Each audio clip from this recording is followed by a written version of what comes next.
Hey everybody, this is Christopher from Things and Stuff, and we're out in Chino, California at the Planes of Fame Air Museum. So let's go on an adventure, alright? Just follow me along. So this is our first time visit here at this location.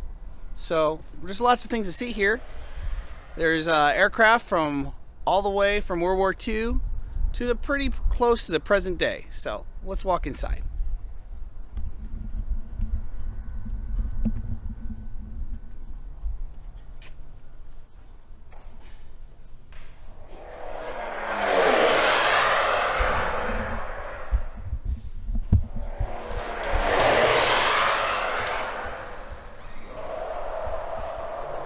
So admission for the Planes of Fame Museum is $15 for adults, $6 for children. Children 4 and under are free, seniors are $12, and veterans are $10.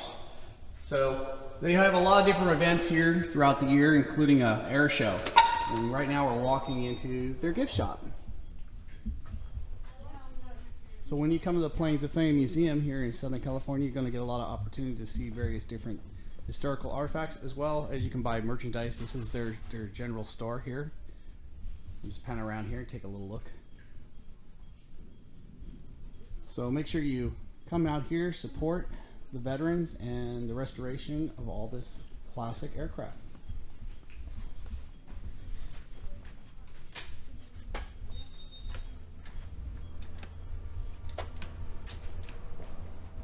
All right, so here we are in the first hangar, starting off our day.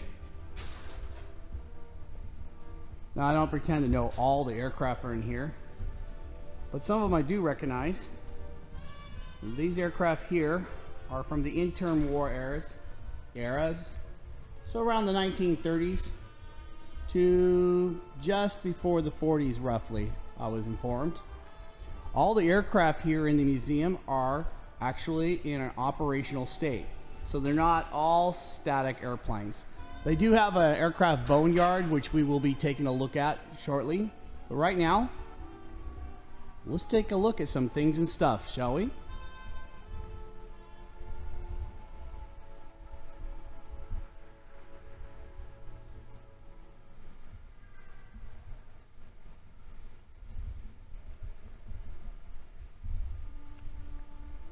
Well, this is a replica of the Wright brothers plane. So we're going to take a quick look at this.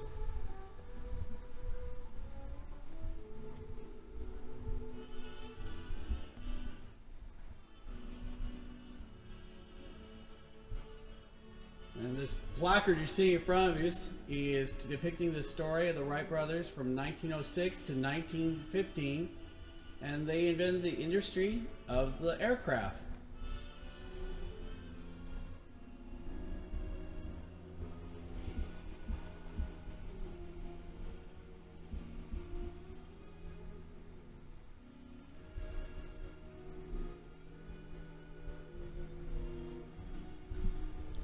And over here we have on the direct displays, we have Europe from 1939 to 1945, major operations of World War II. Hopefully this will be coming out clearer as I get closer.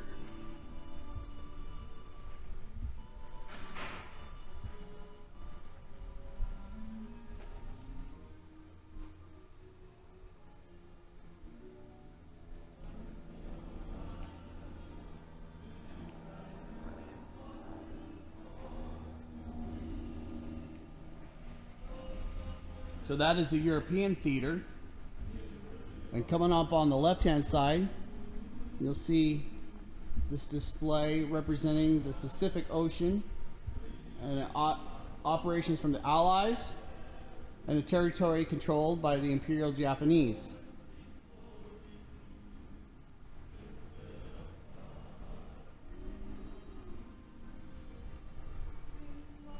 All right, we're now moving into one of the other display hangars.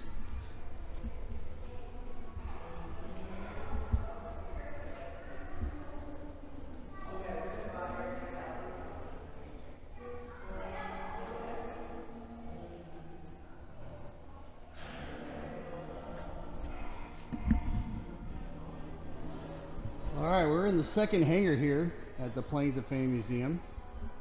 I'm just panning around, seeing all the different planes and displays. What amazes me is the fact that they've actually restored all these planes that are in this hangar to a flying state. And there is an air show held at the Chino Airport every year where they actually fly these planes. And on occasional weekends throughout the year, they also will fly these individual planes themselves, as well as having aircraft coming from around the country. So the planes are stored, as you can see, in a pristine condition and environmentally controlled hangars. Now this plane right here in front of me, the little plane I'm coming right up front, is actually a radio controlled target drone. So it can be flown either remotely, radio controlled, or with a pilot. And it was built in the 1940s. So I find it fascinating. And if you take a look here, next to this aircraft is, on the lower floor, an exact replica model, for those of you that are into historical models, of the very aircraft right next to it, which I was pointed out by my wife, Louisa, to be one of the highlights of the tour for her today.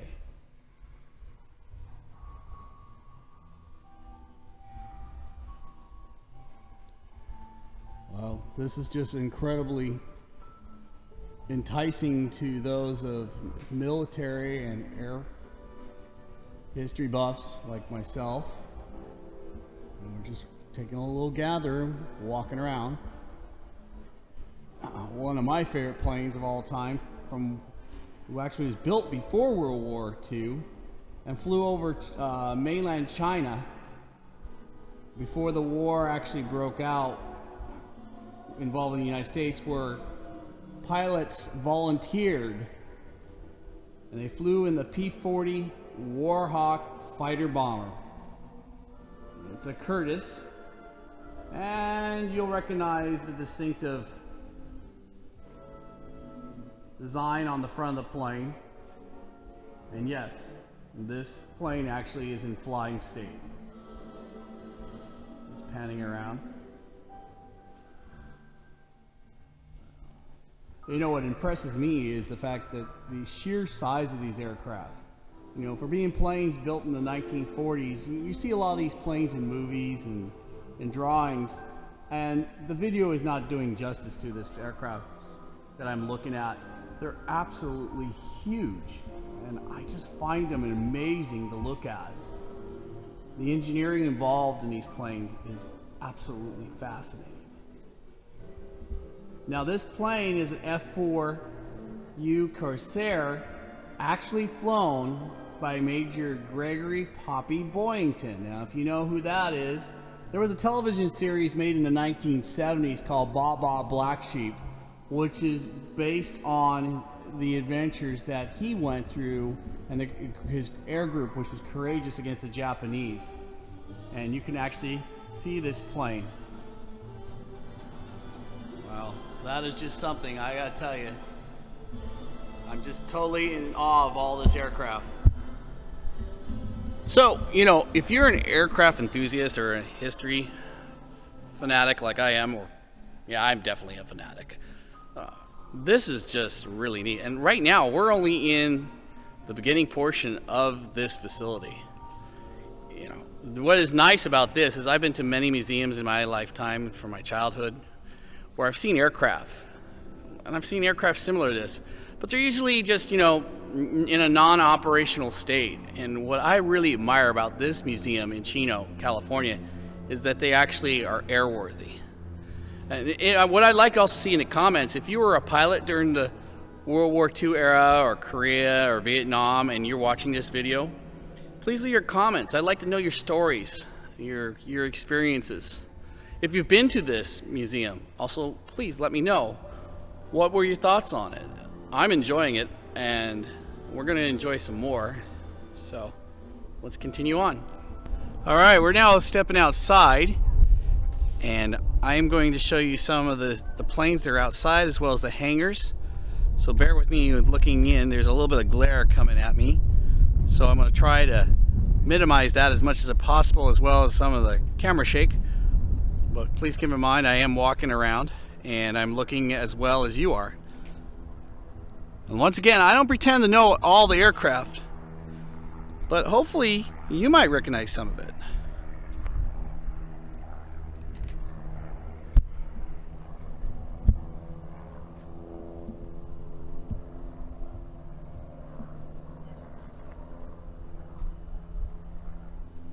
So this aircraft is called a Mohawk, and it was made by Grumman Aircraft Engineering Company, and it was an observation aircraft.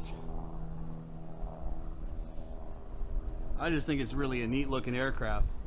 They're actually in the process of restoring this plane to fly, so I asked about it earlier. It's just a really neat plane. I really am fascinated about all this. And you might notice off in the distance we have quite a dusting of snow on the mountains back there. It actually snowed in Southern California. We just came out of a bunch of rough weather for Southern California. Those of you who live in the Midwest and the East Coast, I don't pretend to say that we have a rough winter compared to you.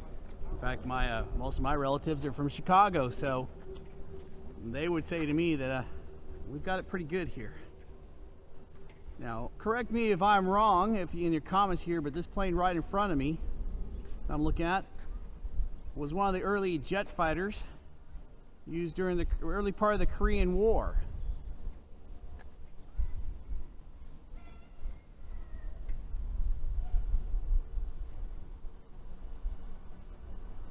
And there right in front of us in the hangar there is a P-51 Mustang.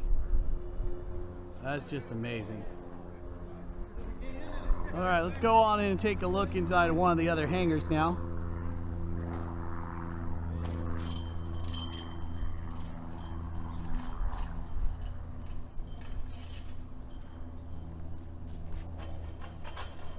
All right, that's my wife right there. She's having fun with our camera. I also do a little bit of photography on the side. I don't pretend to be a professional. I am an amateur photographer, but I also enjoy that as well. So right here we're looking at a Sabre fighter from the Korean War era, and this is just beautiful, and it is in a flying state. They're doing some basic maintenance here. This is an active hangar where they repair the aircraft and maintain them.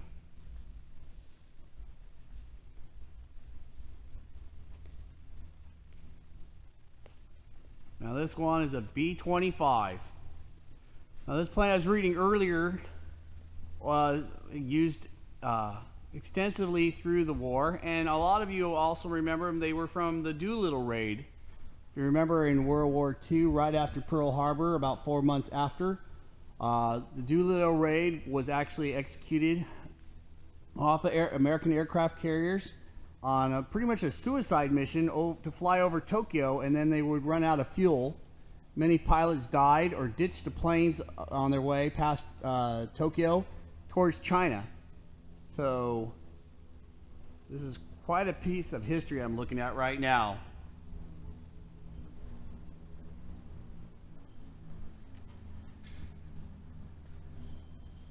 This is a Russian fighter jet from the Korean War. Again, it's in flying state, and we have a World War II German airplane. It looks like a Messerschmitt being restored. It looks like a possible Bf-109, but I'm not 100% positive. In the back there. And here's another thing that I find really neat. A Northrop Flying Wing. That's right, folks. And this plane does still fly. All right, let's go on and say some more stuff here. All right, you got a real treat here. And I almost overlooked this earlier today when I was walking around the grounds with Louisa, my wife. And this is actually a movie prop left over from Dunkirk, the movie that came out a couple years ago that I really enjoyed. It is a replica. It's a static movie prop.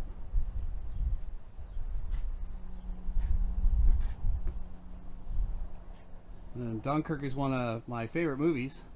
I really enjoyed it a lot. So I was informed this is the plane that was actually shown crashed on the beach.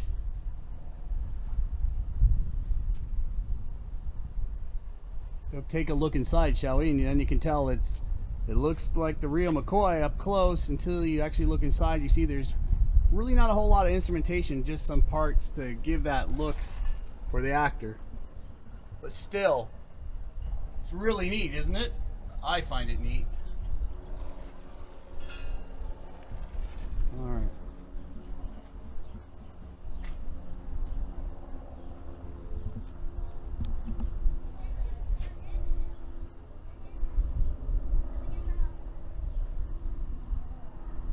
Well, you notice right behind me here is a little opportunity to go into a piece of history here. I actually have a period helicopter, so let's go on inside. Let's just be a little bit fun, huh? Shall we?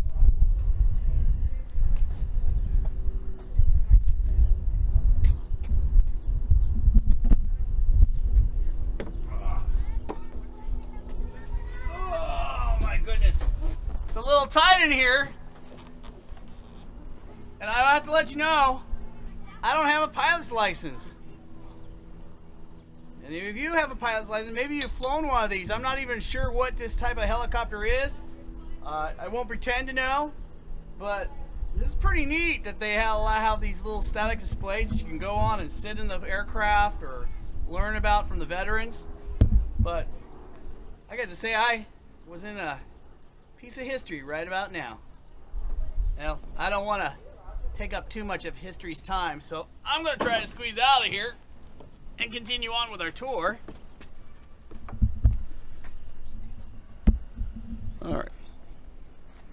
All right, let's take a look around.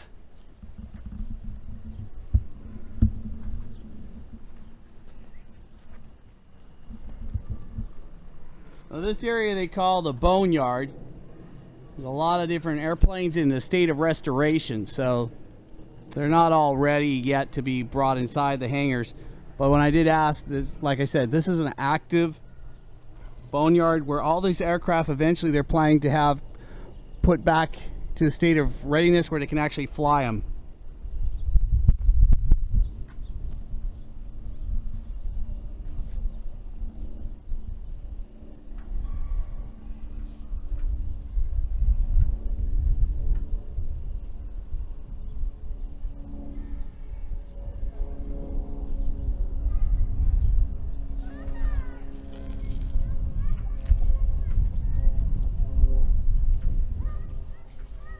Now the plane in front of me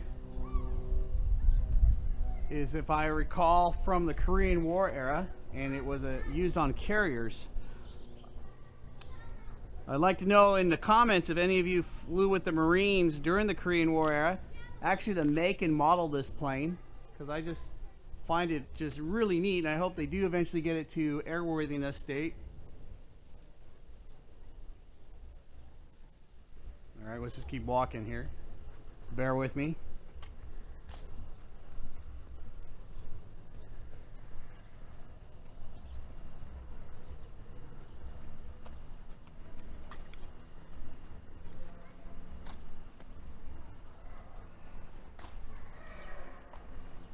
So I have to admit, for the price of admission, the fact that your admission goes towards the restoration of this historic aircraft, this is a great venue for the family to come out. We also have some military vehicles that I recognize. Actually, this tank right in front of me, I've actually been in at Fort MacArthur days. I just recognized it. It's called the Hangover, and it's been used in a lot of movies. So they also have some artifacts here that are not just aircraft related.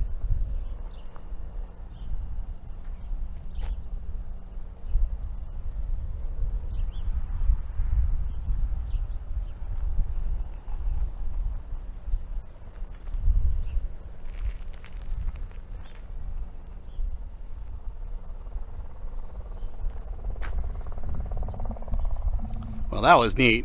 That brings a lot of memories to me personally, because I actually got to go in that tank about 2.5 years ago with some friends at Fort MacArthur Days in San Pedro, which is another event I highly remember, and I also recommend that you go see. It's a spectacular event. It's a living history reenactment event, and hopefully I'll be able to do a video about that someday.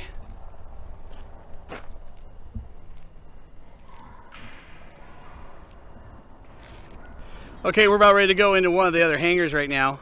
We looked a little bit around the boneyard, showed you some of the different things there. Right behind me in this hangar is a P-38 Lightning, and it's a really neat aircraft. Let's go take a look, shall we?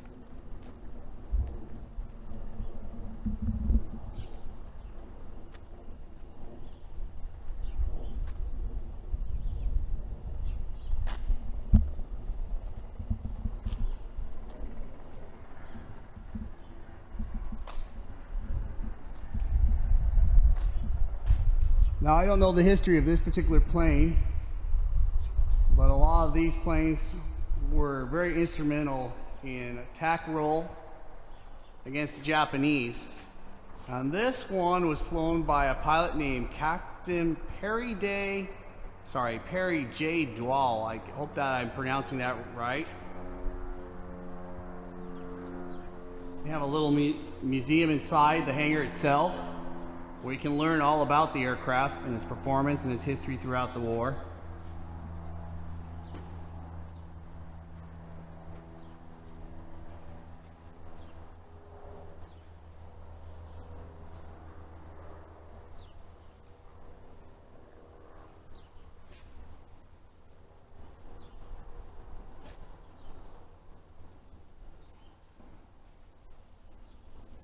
A lot of neat displays inside the various little closets here behind the glass. In fact, on the right here, I'm coming up, you actually have a display about the Imperial Japanese forces. And this is I don't know if it's going to come out through the glass too well, but you actually have Japanese uniformed pilot, and including his samurai sword. Hopefully that some of this will come out. You can actually see his uniform.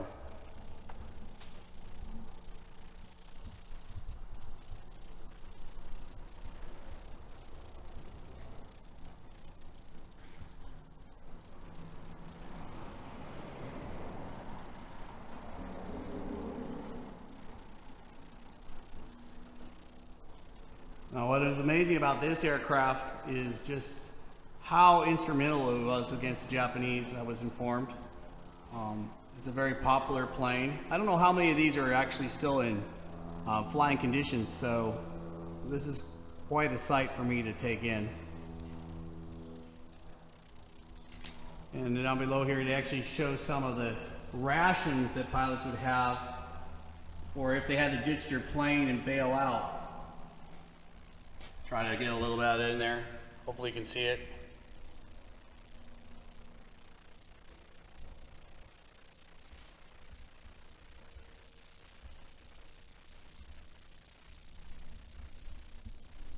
Alright, we're going to carry on here and look at some of the other planes. Okay, here we are. We're now in another hangar here, and we're looking at some other things and stuff. Right here is a Lockheed L1000 XJ37 turbojet. One of the early jets made right at the tail end of World War II, right up to the Korean War, I was told. If I'm incorrect on any of this information, I'm sure you'll correct me. So let's go ahead and take a look through the hangar. So when you're watching the channel things and stuff, we are looking right through here, all the different things in the hangar. And this plane right here is the first plane used right at the tail end of World War II. It was for the British and a fighter plane. Didn't see a whole lot of action during the war, but it still has a really neat place in history.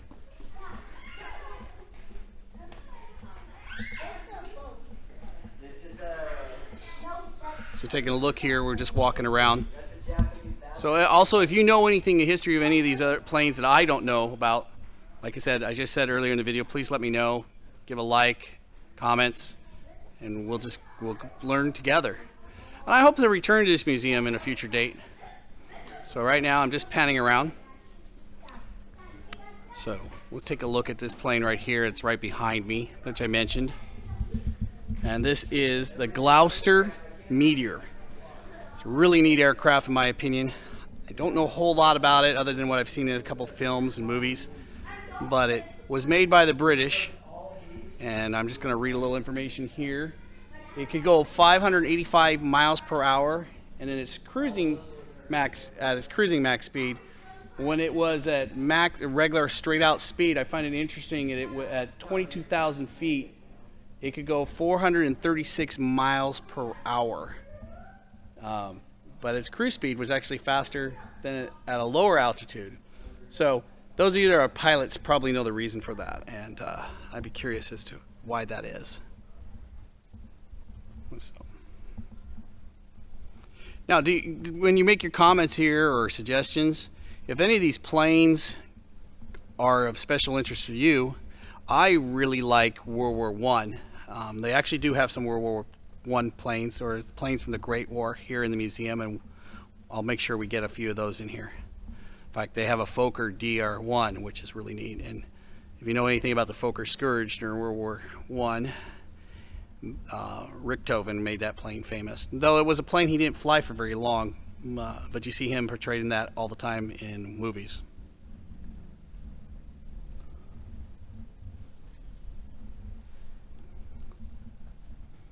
So just continuing walking around here.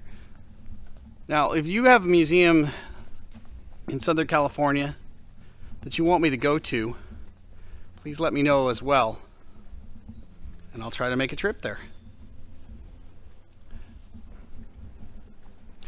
Inside the glass cases right over here, there's a lot of models depicting the various different planes throughout the war.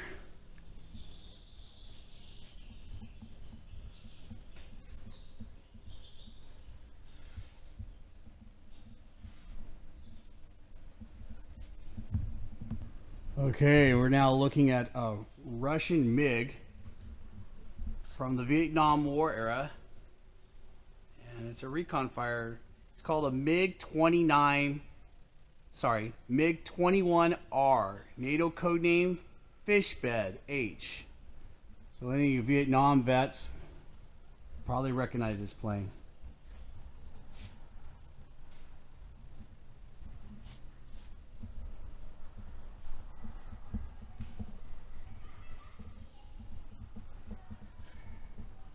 So the museum doesn't just have American aircraft, it has Russian, German, and Japanese aircraft as well. As well as we saw earlier, an assortment of military vehicles.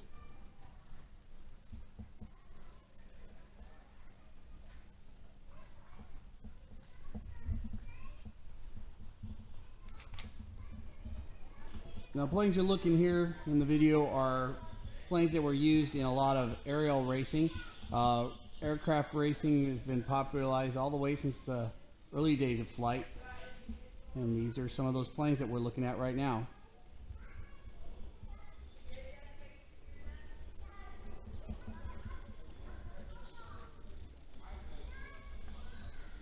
As well as amphibious planes was what you were looking at right here.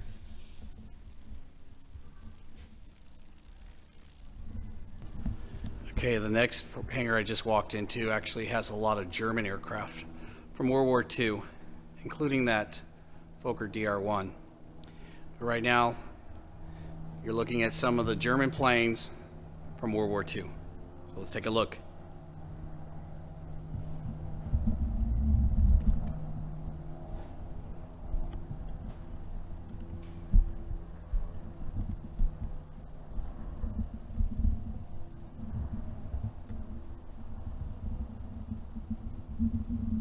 Now, the aircraft that's right in front of me here is a really interesting piece of history. These were basically a rocket, for all intents and purposes. They were called the ME 163B Comet, and they were just basically fueled and launched, and the landing gear would actually drop away. Wasn't actually attached to the plane permanent, and these things would go straight up in the air to attack the American bombers as the Germans got desperate near the end of the war. But actually there were a lot of innovations made at the very tail end of the war. One example is the invention of the jet airplane. And right here we actually have a Messerschmitt Bf 109 in the process of being restored. It actually was just submerged in a lake right at the tail end of the war. It was shot down, and a pilot managed to land it on a frozen lake, and it stayed there up until fairly recently, and it was brought back up in this. It may not look pristine to you, but considering how the aged aircraft, and they are going to make it airworthy again. It was built in 1939, and it is known to have flown in the Battle of France and the Battle of Britain as E1. After an upgrade to an E7, it was delivered to the Eastern Front, where it was flown by the highly decorated German pilot Wolf Dietrich, forgive me for not pronouncing this properly, Woodritz, and shot down by a hurricane whilst on an escort mission in 1942, correct me. And he made a near perfect forced wheels-up landing on the ice of a frozen lake. The plane sank through the ice and came to rest on the lake bed. The pilot died more than a year later in another crash landing. It remained untouched until its recovery in the year 2003. So there you have it. So they are actually in a process of going to restore this aircraft.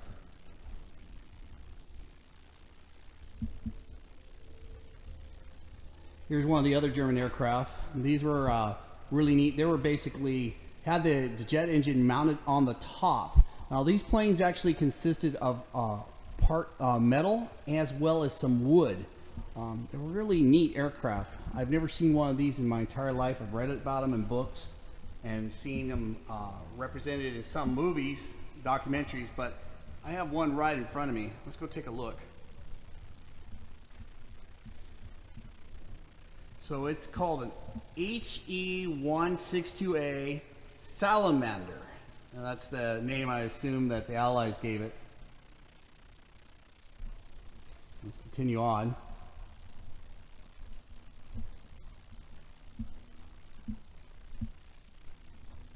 And here we have it.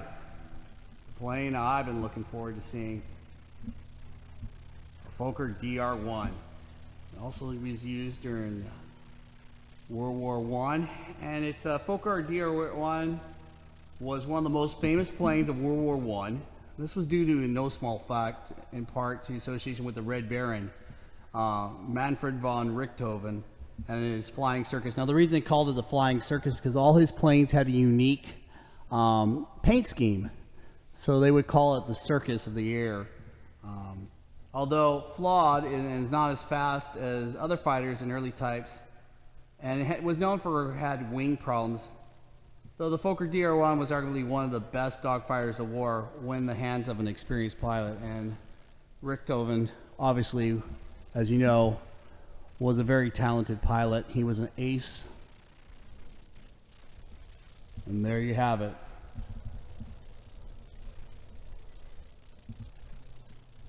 So here's our section of some World War I planes. There's a soft whip.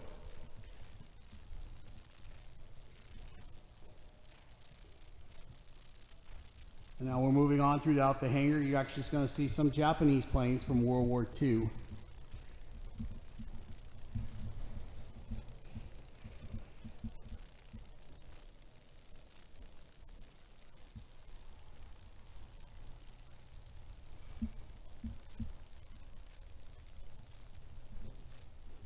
You know, the Japanese made really good aircraft.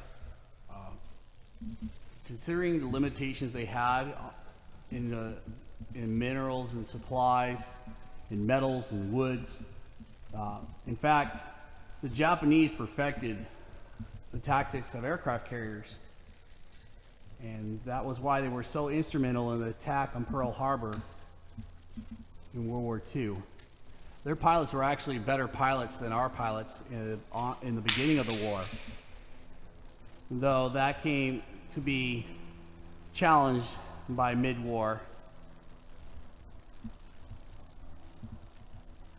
Here's one of our other German aircraft. All right, we're going to move on into the next hangar. Like I said, there is a lot to see here at this museum, and I'm just basically touching the tip of the surface when it comes to all this aircraft. All right, we're moving into the next hangar here. In front of me is a plane that I actually really am fascinated with. It actually was flown by George W. Bush during the war. A lot of people don't know that our president, George W. Bush Sr., was a fighter pilot during World War II, and he flew a TBM-3 Avenger, and that plane is so big I don't even think I can get all in frame and shot, but we're going to try to as we move through the next hangar. It's coming up right here in your video for you. This plane is actually a lot bigger than I ever imagined. I've never seen one of these up close myself. This is an amazing aircraft. And it makes the other ones in this hangar look rather small, comparatively. Not all of them, but several of them. The airplane that you're looking at right now is actually one of my wife's favorite planes, because we, as I've mentioned before in other videos, we do historical miniature gaming, and we play a miniatures game called War at Sea. And she's beaten me quite a few times with this plane here. It's the Dauntless. It was an aircraft based off of aircraft, and it is a bomber, fighter bomber, used in the Pacific during World War II. So my wife wanted to make sure that I got that in. Let's continue on down the hangar. Like I said, this is a living, working facility where they bring these planes back to life.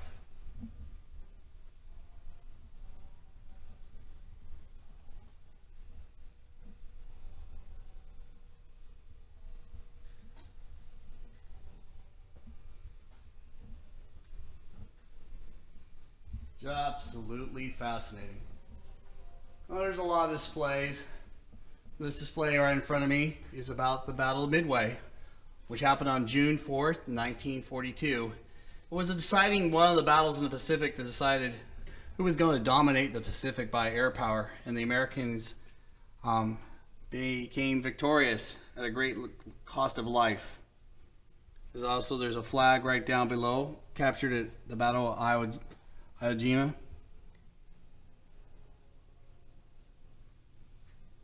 Fascinating, absolutely fascinating stuff.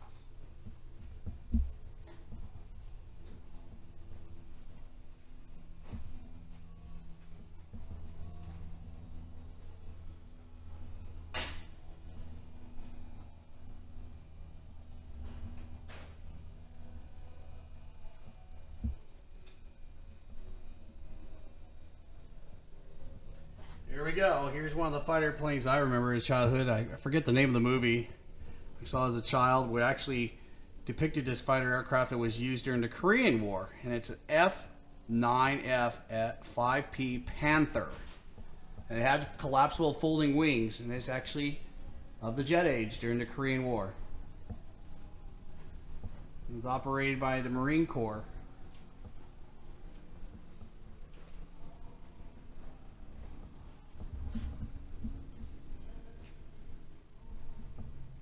Okay, now we're back outside, and we're looking at an actual B-17 bomber from World War II that's in the process of being restored. They're actually taking donations. So they aren't letting us inside right now, but I was told that occasionally they actually let people go inside. I would assume on guided tours to see. So let's go ahead and just pan around and see this aircraft.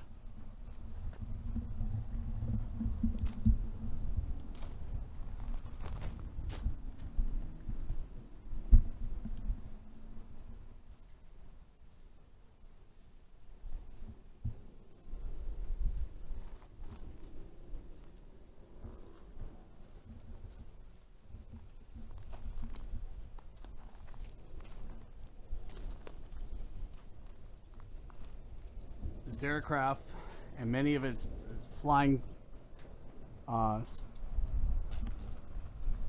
air groups actually helped bring the war in Germany to a conclusion with a great sense of loss. We lost a lot of American boys in the air to these missions, and to have one of these planes being restored and preserved is amazing. A lot of these planes were shot up, holes the size of tires, and actually brought those boys back. They flew out of Great Britain. Look at the size of the engines here. They're absolutely huge. Ooh, I got a selfie.